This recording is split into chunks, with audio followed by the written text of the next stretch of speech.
त्र्यंबकेश्वराला सुद्धा आहे. आज योगानुयोग भगवंताचा भक्त असणारे आणि वारकरी तसंच नाथ परंपरेमध्ये दोन्ही परंपरेत श्रेष्ठ असे संत श्री संत निळोबारायांचा आज पुण्यतिथी निवृत्तीनाथ महाराजांचा पुण्यतिथी महोत्सव आहे. त्र्यंबकेश्वरचे जे निवृत्तीनाथ महाराज आहेत आणि त्या निवृत्तीनाथांचा काय महिमा सांगा महाराज. ज्ञानोबारायांसारखे संत ज्या गुरुपासून घडत असतील, खरंच काय साधं वर्णन नसावं, आपण अंदाज सुद्धा लावू शकतो.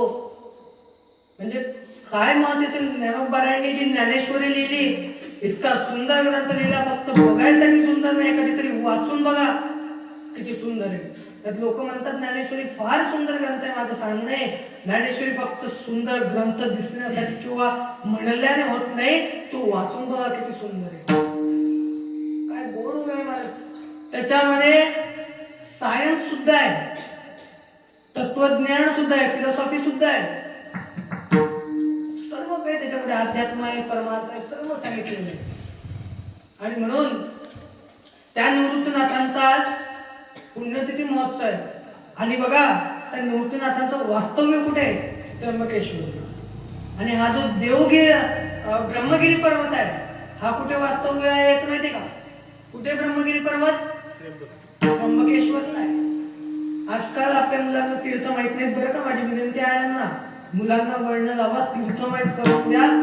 नवे नवे तर त्यांना एक वेळचा गोवा गुवाहाटी नसली माहित तरी चालेल, पण त्यांना पंढरपूर माहित असलं पाहिजे. एक वेळ जर त्यांना नाही अमिताभ बच्चन माहित पडला तरी चालेल, पण त्यांना माऊली ज्ञानोबाराय माहित पडले पाहिजे, तर मात्र त्यांच्या जीवनाला किंमत आहे. अन्यथा महाराज म्हणतात की इथं तुम्ही आलेल्या नाही, इथं जर हरिभक्ती केली नाही तर जगून सुद्धा फायदा नाही. कारण जर ते इथं जन्माला आलो तिथं देवाचं नामस्मरण घेतलं पाहिजे. काही लोक म्हणतात आमच्या त्यांना माळा करणं होत नाही. आजकाल ते काउंटर येतं, मी सुद्धा तेच वापरतो. काउंटर मध्ये तुम्ही एक वेळा नाव घ्या, ते बटन दाबा, त्याच्यामध्ये एक आकडा येतो, काउंटर घेऊन जप करा. तसं बिना काउंटर तरी केलं तरी खूप चांगलं आहे. परंतु काउंटर केलं कसं ते 1000, 2000, 4000, 10000 नाव झाले की आपल्या मनाला शांती वाटते ना. म्हणून घ्या वाटलं तर ते घेऊ शकतो तुम्ही, नाही माळावत आपल्याच्यानं काय 30-40 रुपयाचं काउंटर असतं महाराज ते. आणि नाही आपल्याला काउंटर घ्यायचं, डायरेक्ट तसं तरी भगवंताचं काम धंद्यात नाव घ्या. कारण महाराज म्हणतात कामामध्ये काम काही घेताना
पाप झालेले याला जर धुवायचं असेल, नाही गंगेला जाणं, आंघोळीला बसतात असताना एक गळवाभर पाणी अंगावर घेण्यापूर्वी नाही आपल्याला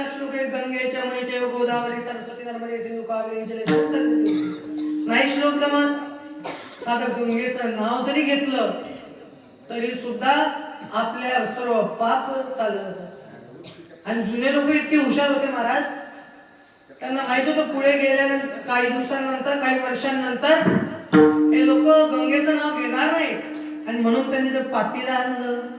त्या पातीला नाव दिलं. काय नाव दिलं बाय? गंगा. त्याचं तसं नाव काय होतं? गंगालय. असं त्याचं खरं नाव आहे. संस्कृत मध्ये शब्द येतो गंगालय. जसं देवालय असते ना आपलं, ज्याला आपण देऊळ केलं. लक्षात आलं तुमच्या? देवालय जिथं देवाचा आश्रय आहे, जिथं देवाचा आलय, तसंच गंगेचं जिथं आलय असं ते गंगालय. त्याचं नाव मग कालांतरानं गंगाळ झालं.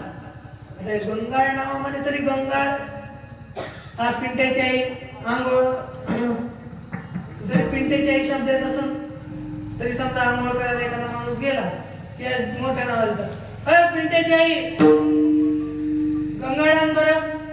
तेव्हा गंगाळ म्हटल्यानंतर गंगेचं नाव होत होतं, त्याच्यानंतर स्नान होत होतं.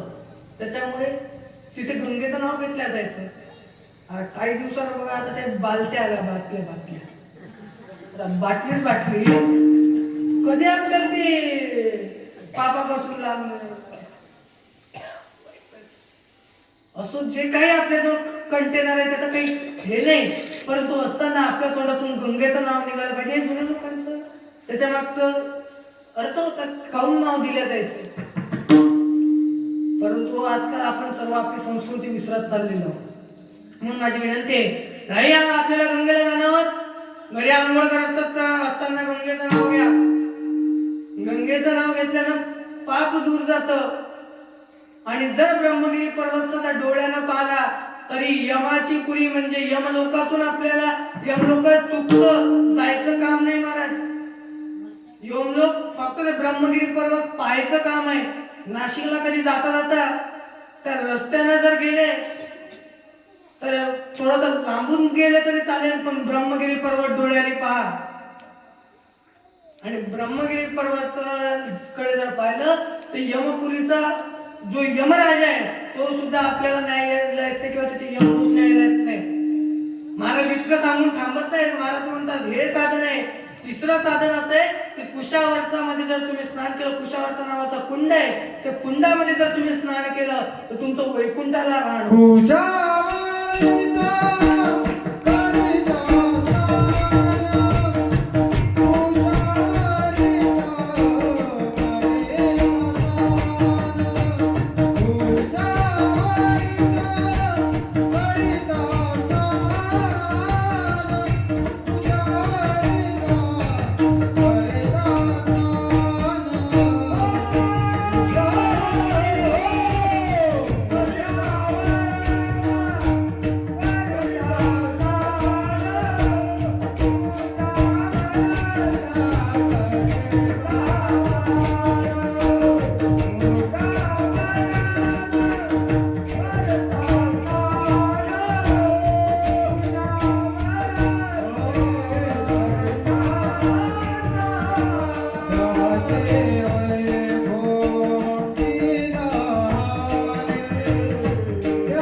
श्रोत्याने इतकं चतुर असं पाहिजे की टाळ्या वाजवा म्हणायचं काम नसलं पाहिजे. वाजवणं आपल्या घरचं कुठं जाते, तर टॅक्स नाही मारत. आजकाल आपण म्हणतो ही जमीन आपल्या मालकीची आहे, पण याच्या जागेत ती सुद्धा आपल्याला टॅक्स द्यावा लागतो, पण गाडीसाठी टॅक्स द्यायचं काम नाही ना. मग जरा वाजवत जा काय, आम्हाला पण बरं वाटतं. त्याचं कारण सांगू का माय, टाळ्या वाजवल्यामुळे भगवंताला सुद्धा जाग येतो. म्हणून बघा, आपण वाजवताना एक तर टाळ्या वाजवतो, टाळ नसला तर टाळ्या वाजवतो. वाजवताना वाजवता का नाही? हा, वाजवू नका. टाळ्या वाजवताना त्यांना भगवंताला सुद्धा जाग येतो आणि पण टाळ्या वाजवल्या पाहिजे. बघा, महाराज म्हणतात कुशावर्त कुंडामध्ये जर स्नान केलं तर तुमचं वैकुंठाला का नाही. आता सर्व याचा सार जर बघितला तर एकच आहे, वाचे म्हणता गंगा गंगा सकळ दोष त्याची भंगा. पाप दोष एक वेळा आपले गेले म्हणजे आपण कुठं राहायला गेलो, वैकुंठात आपली जागा फिक्स आहे. तिथून आपल्याला कोणी उठवणार नाही, तिथं आपलं तिकीट पॅक झालेलं आहे. त्यानंतर दुसऱ्या चरणामध्ये सुद्धा महाराज काय म्हणतात की आपण ब्रह्मगिरी जर डोळ्याने पाहिलं तर यमपुरी हुकते, म्हणजे यम लोकात जायचं काम नाही, पाताळ लोकात जायचं काम नाही, आणि धरती लोकातून तर जाणंच आहे ना आपल्याला. याचा अर्थ कुठं जावं लागतं मग आपल्याला, माय वैकुंठात जावं लागतं, बरं का. आणि तिसऱ्या चरणामध्ये सुद्धा महाराज अंतरेमध्ये तेच सांगतात की कुशावर्तामध्ये जर स्नान केलं तर अंतरेमध्ये सांगतात की हे सर्व केल्यानंतर तुमचं राहणं जे आहे हे वैकुंठामध्ये आहे.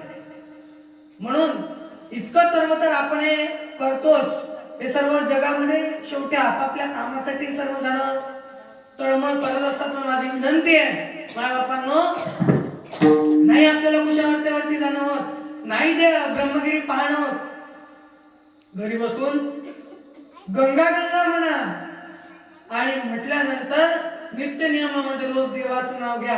कारण जर तुम्ही विठोबाचं नाव घेतलं नाही तर काय होईल, नाही तरी गेला जन्म वाया, नाही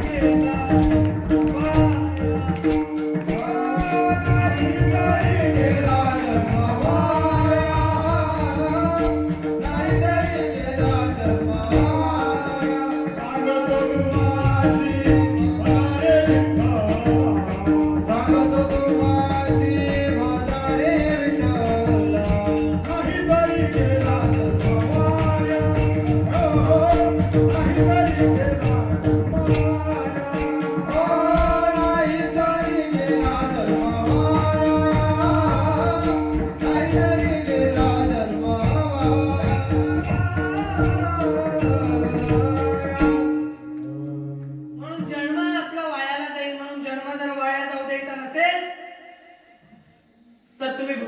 चिंतन करा. कारण भगवंताचं जर चिंतन केलं नाही तर हा देहाला पुन्हा जन्माला येणार आणि पुन्हा मरणार नाही, म्हणजे भवसिंधूच्या पुरामध्येच जाणे, वाहून जाणे. भवसिंधूचा पूर कशाला म्हणतात, महाराज म्हणतात पुनरपि जननम पुनरपि मरणम पुनरपि जननी यतरे शैलम हे संसारे कृपयापार पाहि मुरारी भज गोविंदम भज गोविंदम गोविंदम भज गोविंदम. भगवंताचं चिंतन घेणं हे आपल्यासाठी सर्वोत्तम साधन आहे भवसिंधूच्या पुरामधून वाचण्यासाठी. नाहीतर पुन्हा पुन्हा आईच्या गर्भामध्ये जन्माला येणार आणि पुन्हा या धरतीवरती आपल्याला जन्म घेणार, त्याच्यापासून एक वेळ जर लांब गेलेलं बरं आहे. कारण कायम या धरतीवरती प्रत्येक जण आपापल्या स्वार्थासाठी जगतो, प्रत्येक जण आपापल्या स्वार्थासाठी बघतो, कोणी दुसऱ्याचं भलं बघत नाही. बघा, लोक साधं आपल्या जवळचं एखादं ज्ञान जर आपल्याला असेल तर लोक ते सुद्धा सांगत नाहीत. आपल्या एखादा धंदा असू द्या त्याला विचारा, एखाद्या वडे बनवायचं असू द्या विचारा, का बाप्पाजी वडे लयच मस्त म्हणतात, कसे बनवता? काव दादा तुमच्या जवळचे समोसे लयच चांगले म्हणतात, कसे बनवता? तो तुम्हाला सांगत नाही. मुद्दाम खाण्याचा त्याचं नाव घेतलं म्हणजे कसं जमतं ते बाकी गोष्टींपेक्षा. बघा, कोणी आपल्याला कुठलीच गोष्ट बनवा त्याची रेसिपी वगैरे काय असेल वगैरे काहीच सांगत नाही. एखादा दुसरा उद्योग असू द्या त्याच्या मागचं रहस्य कधी कोणी सांगत नाही. ते सांगण्यासाठी उदार मन लागत असतं. कुठलीही गोष्ट आपल्या जवळ आहे ते सांगण्यासाठी उदार मन लागत असतं. आणि म्हणून ते उदाहरण खऱ्या अर्थानं कोणाजवळ असेल तर ते आमच्या वारकरी संप्रदायातल्या गुरु महाराजांजवळ संतांजवळ आहे. म्हणून लक्षात घ्या, म्हणून रामचंद्र बाबा कोल्हेंजवळ इतक्या चाली होत्या, सर्व विद्यार्थ्यांना दिल्या. वैद्य बाबांजवळ इतक्या बोलवलं, त्यांनी स्वतःजवळ नाही ठेवलं की माझी मत वाढले, त्यांनी विद्यार्थ्यांना सांगितलं. म्हणून आज एक पक्वासवादक तयार होतात प्रत्येक भागात. आज काय महाराज त्या संतांची बरोबरी होणार आहे. संत कशाला म्हणतात? ज्यांच्यामध्ये षडविकारांचा अंत होतो ते संत असतात. साधू कशाला म्हणतात? आपल्या भागातलेच एक साधू आहेत बघा, ज्यांचं नाव गाडगे महाराज आहे, ज्यांना डेबूजी म्हणायचे. गाडगे महाराजांचं कीर्तन सुरू होतं आणि कीर्तन सुरू असताना एक गृहस्थ आला म्हणे, महाराज कीर्तन बंद करा, कीर्तन बंद करा म्हणे. महाराज बाबांनी कीर्तन बंद केलं. का रे बाबा, का कीर्तन बंद करावं? म्हणे महाराज तुमचा मुलगा वारला, तुमचा मुलगा मेला. महाराजांनी सांगितलं, ऐसे मेले कोट्या कोटी. काय त्यांच्यासाठी आपण रडायचं? काय रडू त्यांचं? काय रडून फायदा नाही. मग महाराजांनी कीर्तन सुरू केलं आणि गजर घेतला, गोपाला गोपाला देवकी नंदन गोपाला गोपाला गोपाला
त्यांच्यासाठी कशाला आपण रडायचं?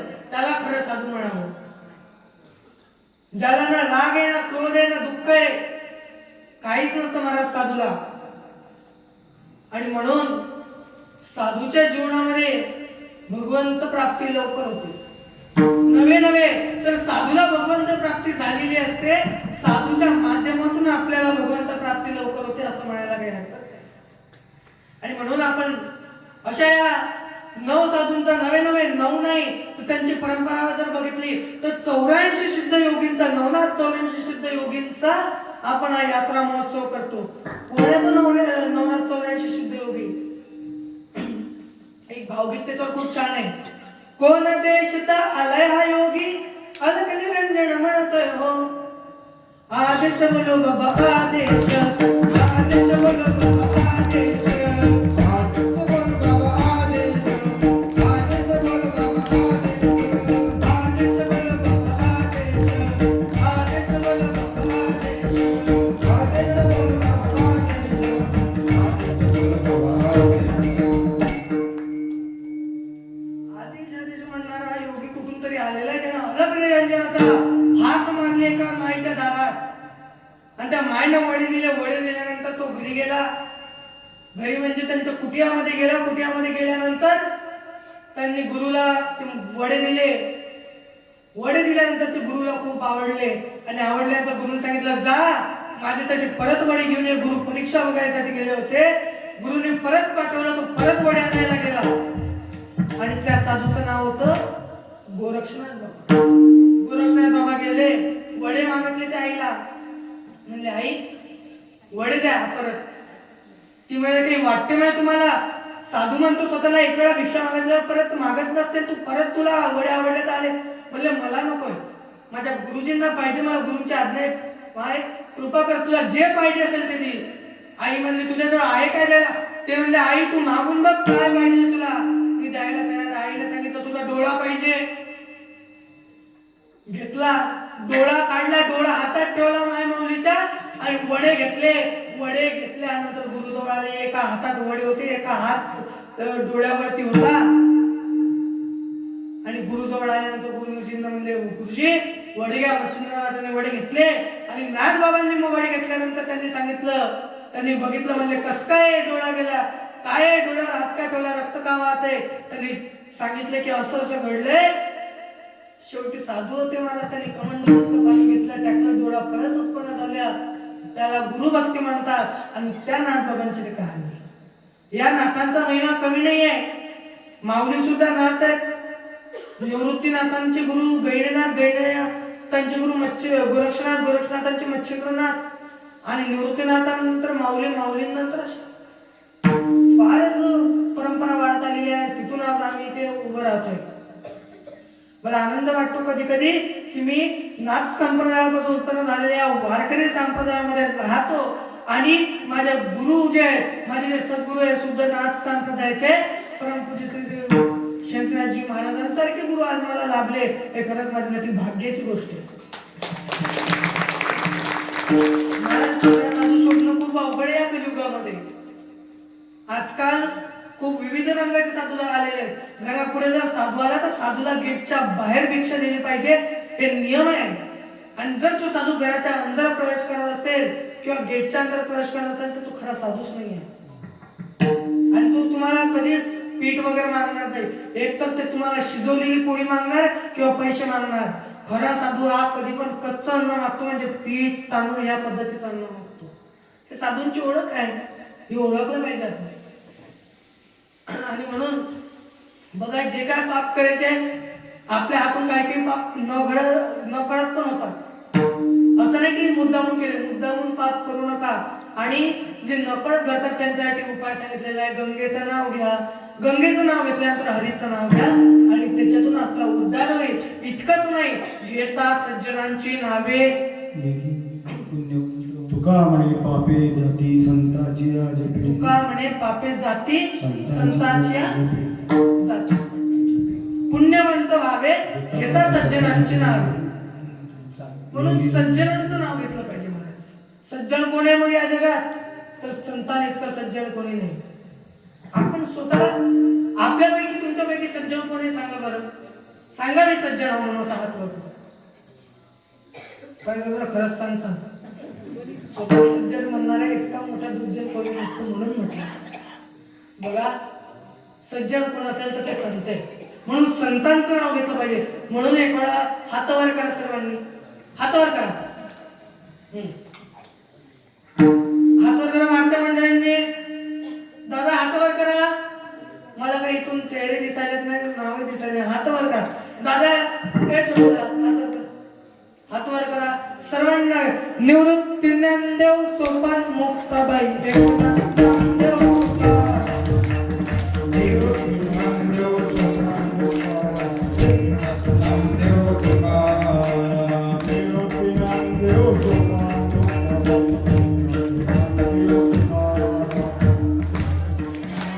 सोपान मुक्ताबाई एकनाथ नामदेव तुकाराम.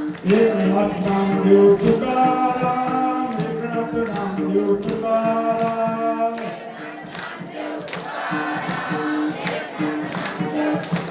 हे एकनाथ नामदेव तुकाराम, एकनाथ नामदेव तुकाराम.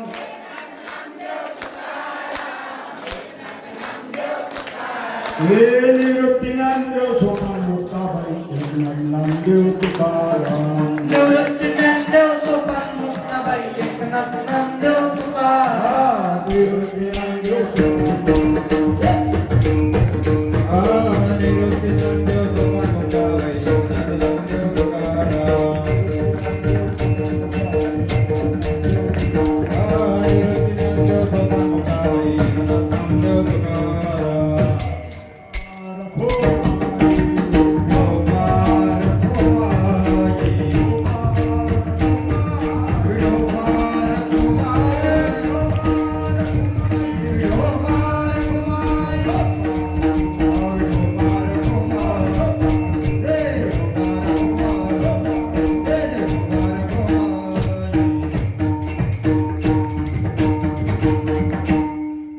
असा आवाज पाहिजे मला. हा रिस्पॉन्स खूप आवडला. एकदा स्वतःसाठी टाळ्या वाजवा.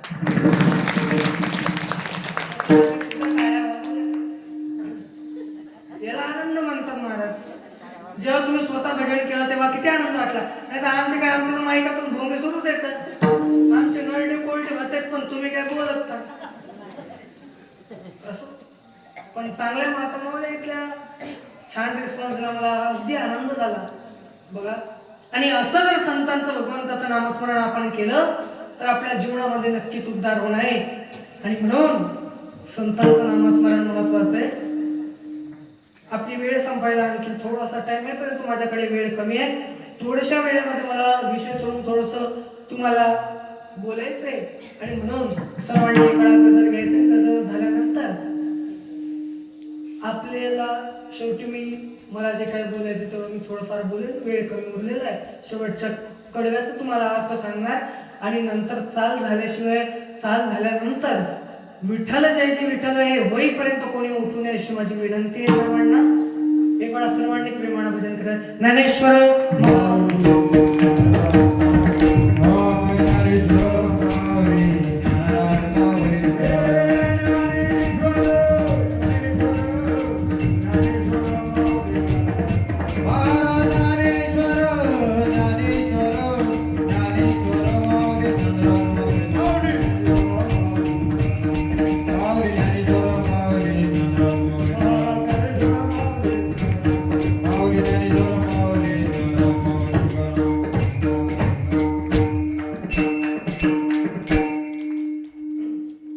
बघा, माऊली सांगतात आपल्याला.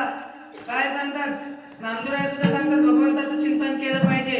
आणि इतकंच नाही तर तीर्थाची सुद्धा प्रदक्षिणा घडली पाहिजे. आळंदीमध्ये जितके काही विद्यार्थी आहेत सर्व तिथल्या तीर्थाची प्रदक्षिणा म्हणजे आळंदी क्षेत्राची प्रदक्षिणा करतात.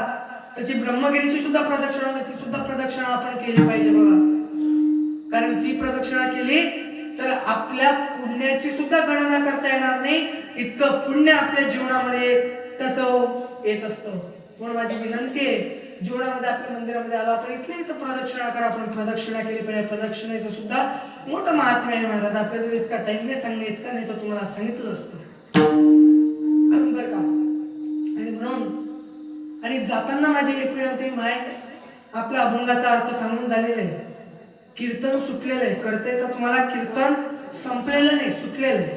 कंबर सुटली, कीर्तन सुटलेलं आहे. आता माझं तुम्हाला सांगणं आहे की दादा आई, तुम्हाला जीवनामध्ये काही नाही झालं तरी चालेल पण लेकरांना चांगले वळण लावा. का माहिती आहे, आजकाल सर्वजण व्यसनाच्या अधीन चाललेले. व्यसन सर्व करतायत आणि व्यसन खूप वाईट होतो. लहान लहान लेकरा सुद्धा आजकाल बाप गमवावा लागतो ह्या भक्तांनी फक्त या दारून. काही दिवसांपूर्वी परभणी जिल्ह्यातले आमचे 2 वादक सुद्धा व्यसनाने नाही गेले, ऍक्सिडेंटने गेले. सांगते तुम्हाला पूर्ण ऐका. बघा ऍक्सिडेंट खूप खराब आहे. पुढून कोणता माणूस कशी धडक सांगता येत नाही महाराज. एखादा व्यसनी व्यक्ती असतो, पुढून येतो, आपला कुसूर नसतो, परंतु आपली धडक त्याच्याशी होते आणि आपल्याला आपला जीव गमवावा लागतो. म्हणून माझी विनंती आहे, जीवनामध्ये वेग गाडीचा कमी ठेवा आणि गाडी सावकाश चालवा. दुसरा, जीवनामध्ये व्यसन करू नका. तिसरी गोष्ट, जीवनामध्ये मुलांना असे संस्कार लावा की त्यांनी भगवंताचं चिंतन केलं पाहिजे. म्हणजे शांताबाईवर नाचणारे लय झाले, कळलं तुम्हाला? शांताबाईवर नाचणारे लय मुलं झाले महाराज, पण आज शांताबाईवर नाचणाऱ्यांची गरज नाही. आज हरिनामावरती, हरिगजरावरती नाचणाऱ्या मुलांची गरज आहे. आणि म्हणून मुलांना देवाचं ओळख लावा, देवाच्या भक्तीचं ओळख लावा, इतकी विनंती माझी तुम्हाला. कारण माझे छत्रपती शिवाजी महाराजांनी सुद्धा कुणाची इकडे तिकडे फिरले नाही, फुकटचे कामं केले नाही. त्यांनी काय केलं? महादेवाची पूजा करायची आणि महादेवाची पूजा झाल्यानंतर ते भवानीची पूजा करायची आणि भवानीची पूजा करून नंतर युद्ध लढायला जायचे. याचं कारण देवाच्या भक्तीमुळे त्यांच्या शरीरामध्ये प्राण यायचा, नवे नवे त्यांच्यामध्ये ती लढण्याची शक्ती, ती सामर्थ्य त्यांच्यामध्ये यायचं. अफजल खान इतका मोठा भला धाड दिपाळा माणूस सहज मरतो का हो? सहज मारला जातो का? नाही. पण पोवाडा त्याचं वर्णन करतात. प्रतापगडच्या पायथ्याशी खान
आओ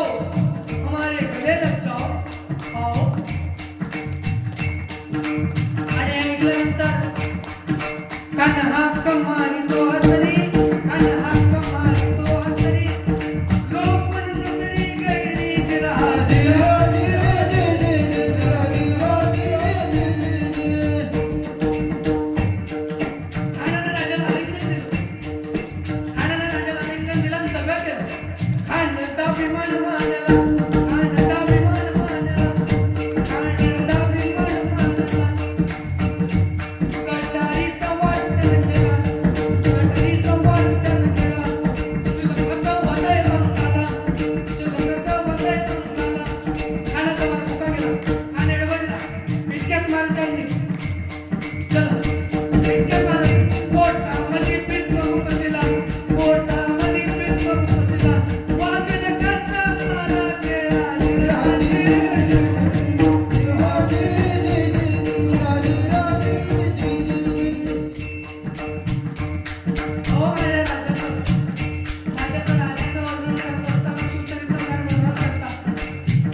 क्षत्रिय कुलावतंस सिंहासनाधीश्वर राजाधिराज योगीराज छत्रपती शिवाजी महाराज की जय, धर्मवीर संभाजी महाराज की जय, हर हर महादेव, हर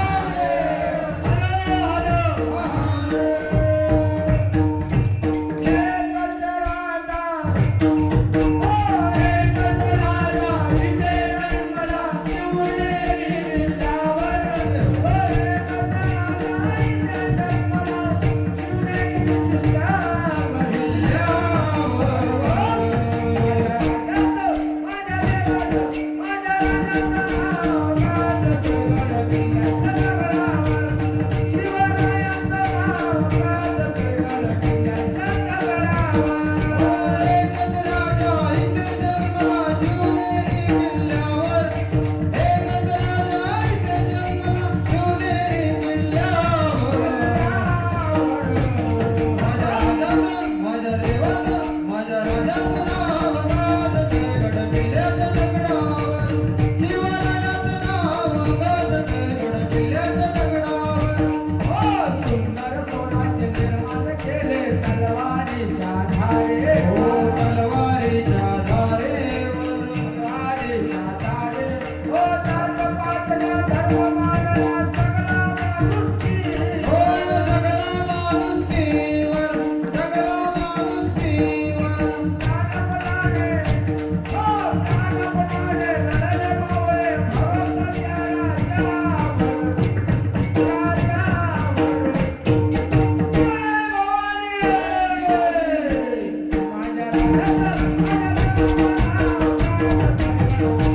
म्हणून हा माझा राजा होता महाराज. साधा राजा नव्हता, त्याने सुद्धा भगवंताचं चिंतन केलं. मला सांगायचं काय, त्याने सुद्धा भगवंताचं चिंतन केलं.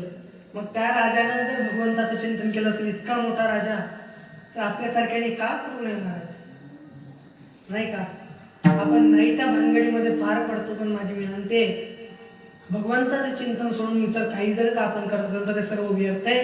म्हणून भगवंताचं चिंतन करा. भगवंताच्या चिंतनाशिवाय पर्याय नाही आहे. आणि म्हणून माझी विनंती आहे माता माऊल्यांनो, नाही काही झाडं लावणं झालं, आपल्याच्या नाही इकडे तिकडे लावणं झाडं, आपल्या शेतात तरी एक झाड लावा.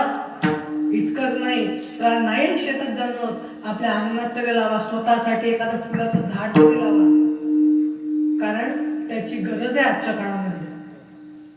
झाडं लावा, झाडं जगवले पाहिजे माणसानं. आणि म्हणून माझी विनंती आहे, झाडं लावले पाहिजे. कारण महाराज सुद्धा म्हणतात, वृक्षवल्ली आमास वनचरे पक्षी ही सुस्वरे आडत येते.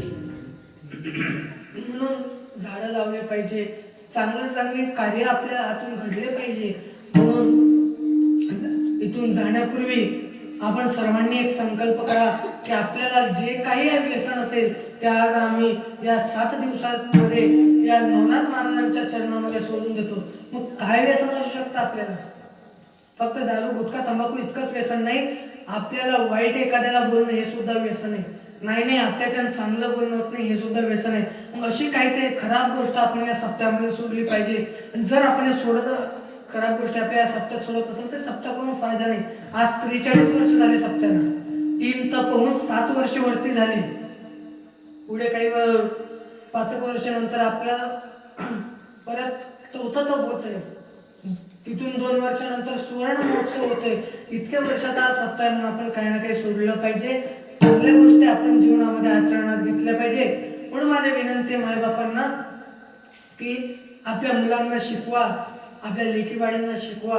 कारण लेकीबाळींना जर तुम्ही शिकवलं नाही, आज मुली कुठपर्यंत गेल्या महाराज, विमान चालवण्यापर्यंत मुली गेलेल्या आहेत. परंतु आपण आपल्या खेडी भागामध्ये आपल्या जुन्या विचारांमुळे आपण घरात दाबतो. माझी विनंती आहे मुलींना शिकवा, मुलींना कर्तृत्ववान बनवा, मुलांना कर्तृत्ववान बनवा. भगवंताचं चिंतन करायला सांगा आणि एक वेळा सर्वांनी हातवर करून भगवंताचं चिंतन करा. त्यापूर्वी मी इथं हातवर करा, जास्त तुम्हा सर्व श्रोतेजनांचं आभारच मानतोय, सर्व श्रोतेजनांचा आभार मानतो. मुळे महाराज झाले, त्यानंतर आमचे आई वडील दोघेही उपस्थित आहेत, त्यांनाही आभार मानतो. आमचे पखवाज वादक, गोड पखवाज वादनाचं ज्यांनी केलं, ज्ञानेश्वर महाराज, त्यानंतर सागर महाराज, काळे महाराज, गोलकर महाराज, राम महाराज, विणेकरी बाबा बाळू महाराज, सर्वांनी गोड सहकार्य केलं. मागे बसलेले सर्व मंडळी सर्वांनी छान सहकार्य केलं. आणि मुख्य म्हणजे आमचा प्राण म्हणजे माईक आहे, कारण या माईकशिवाय आम्हाला बोलणं शक्य नाही. आणि म्हणून अशी गोड माईकची सेवा आपल्याला ज्यांनी दिले, नवे 7 दिवस जे आपल्याला सेवा देत आहेत, अशा दादांना मी मनापासून त्यांचा आभार मानतो. गोड 7 दिवस सांगायचं काम करू दिलं नाही, काही नाही. इतकी छान सेवा दिल्यावर बरं वाटतं माणसाला. आणि काही नाही हो, आम्हाला काही नको. आम्हाला इथं आल्यानंतर तुमचं प्रेम, तुमचा जिव्हाळा आणि बस, बाकी काही नसतं जीवनामध्ये. माझं मागच्या वर्षी कीर्तन झालं, दरवर्षी कीर्तन काय कीर्तनासाठीच केलं पाहिजे. हे आपल्या भेटीचा सुद्धा योग आहे. म्हणून माझी विनंती सर्वांना, छान असं कीर्तन आता आपलं संपत आलेलं आहे, वेळ झालेली आहे. सर्वांनी हात वर करा आणि देवाचे करा नमस्कार. विठ्ठल जय जय.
बघा, कीर्तन झालेलं आहे. माझ्या जाताना तुम्हाला एक विनंती आहे, मी एक पुस्तक लिहिलेलं आहे हरिपाठ नावाचं. मराठी आणि इंग्रजी दोन्ही अनुवाद हरिपाठाचे त्याच्यामध्ये केलेले आहे. अर्थ काढलेला आहे मराठीमध्ये आणि नंतर इंग्रजीमध्ये अनुवाद केलेला आहे. ज्यांना इंग्रजीमध्ये पाहिजे ते इंग्रजीतही वाचू शकतात आणि ज्यांना इंग्रजीचा थोडा त्रास आहे त्यांच्यासाठी मराठीतही उपलब्ध आहे. म्हणजे एकाच पुस्तकामध्ये दोन्ही आहे. मी सोबत काही 5-50 पुस्तकं आणलेली आहे. ज्यांना खरंच वाचायची इच्छा आहे त्यांनी माझ्याजवळून घेऊन जा, निशुल्क मी देतोय. कारण हे सुद्धा आम्हाला सेवाच करणे. महाराज भगवंताचं काय घेऊन जायचं आहे आपल्याला. म्हणून जे खरंच वाचत असतील नाही तर घरी जाऊन याला देवाऱ्यात ठेवू नका फक्त. नाही तर लोक लई पुस्तकं घेतात, विकतही घेतात, पण देवाऱ्यात ठेवून जातात. माझी विनंती मायनो, सर्व कथेला बसणाऱ्या माहीत आलेल्या याचा अर्थ नक्कीच वाचण्याची आवड असावी म्हणून पुस्तकं घेऊन आलेलो. ज्याला कोणाला पाहिजे असेल माझ्याजवळ येऊन घेऊन जावं. सर्वांना चालेल. ज्याला इंग्रजी बघायचं ना, ज्याला मराठीला मराठी सर्वांना जोडतात सर्वांना जोडतात काय असेल अरे शिक्षण नसून मराठी